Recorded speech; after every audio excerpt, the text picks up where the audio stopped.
Добро пожаловать в гости на канал. С вами Валентина. Новое интересное видео. Я буду использовать в своей работе вот эти обрезки от старых джинсов, которые непригодны для какой-то большой вещи. И я вам покажу в этом видео, как можно дать вторую жизнь вот таким мелким лоскутам. Нам понадобится какая-нибудь приличная ткань. Это будет верх. У меня стежка. Из нее делают верхнюю одежду.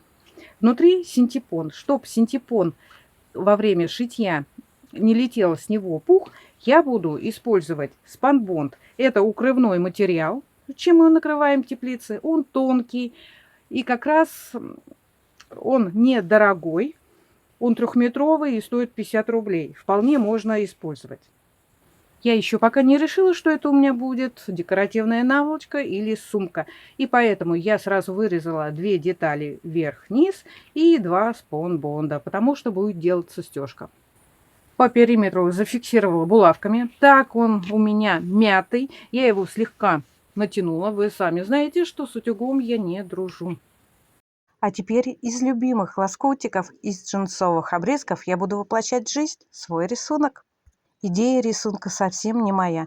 Я даже не видела его в интернете. Я побывала в гостях на канале Ольги Борисовой, и она делала такое чудо. И мне очень захотелось сделать такой рисунок. Конечно, я понимала, оригинала не будет, будет что-то свое, но идея ее. Ссылку на ее канал я оставлю в описании под видео. Загляните, посмотрите, какую красоту она делает. Кстати, кто не умеет делать стежку, вот вам туда. Она очень хорошо все показывает и отлично объясняет весь процесс работы.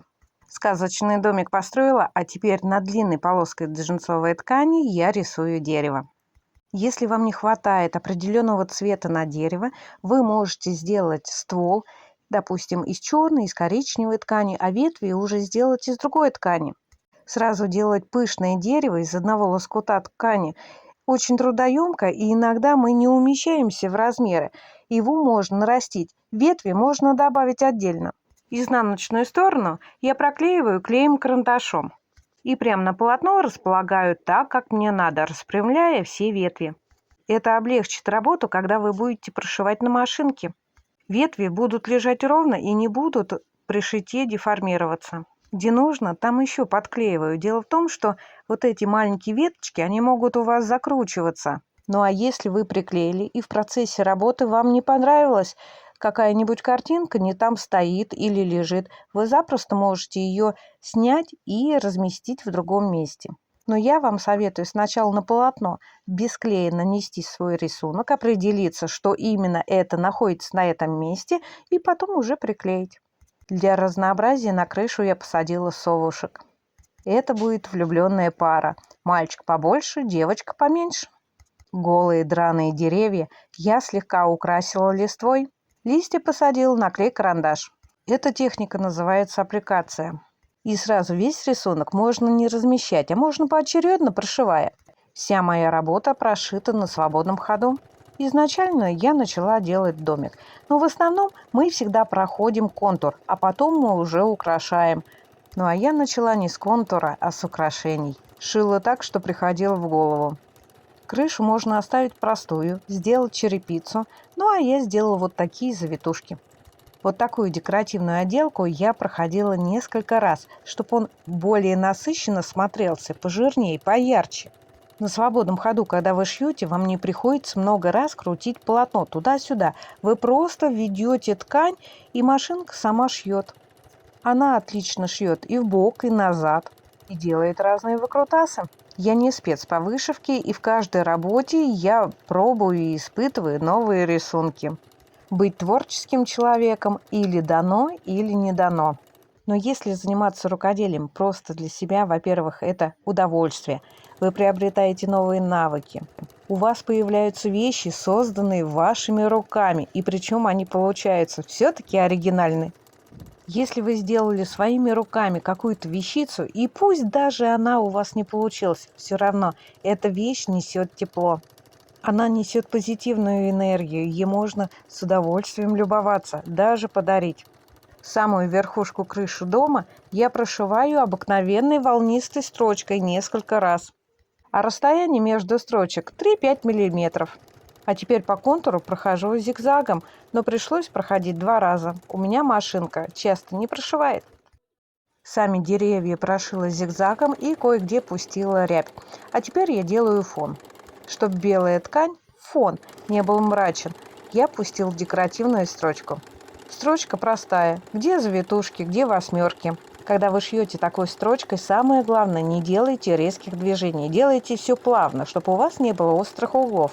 На белом фоне я использовала 3 цвета ниток нежных тонов. И прошивала я как бы пятнами. Из 2 сторон по цвету у меня несимметричная стежка. Вблизи мне очень понравилось, как смотрится, но издалека такую стежку совсем не видно. Она выглядит обыкновенное белое полотно.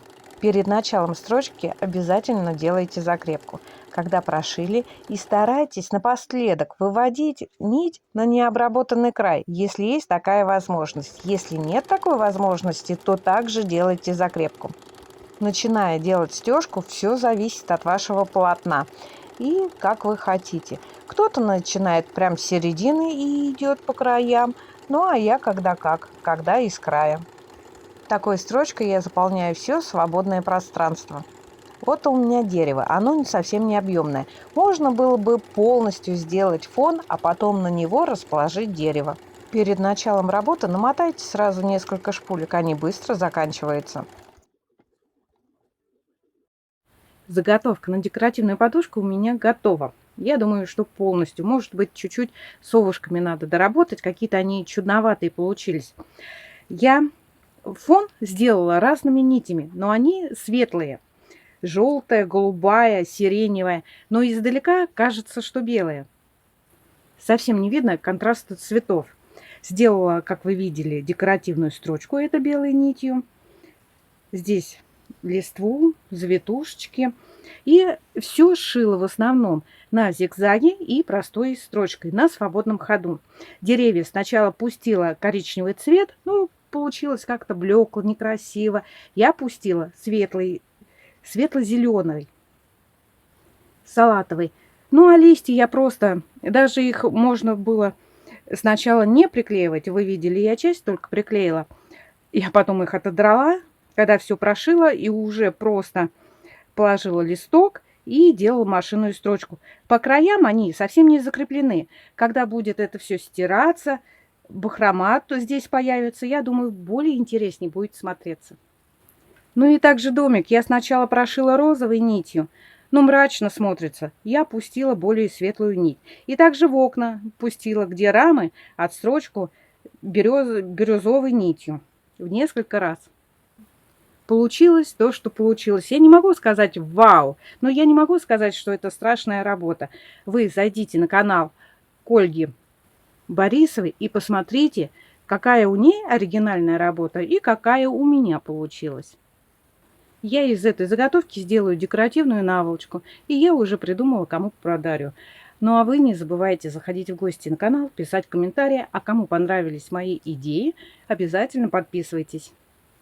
И после этой работы я для себя сделала вывод, что по технике текстильной пиццы работы у меня получаются более интересные и красочные.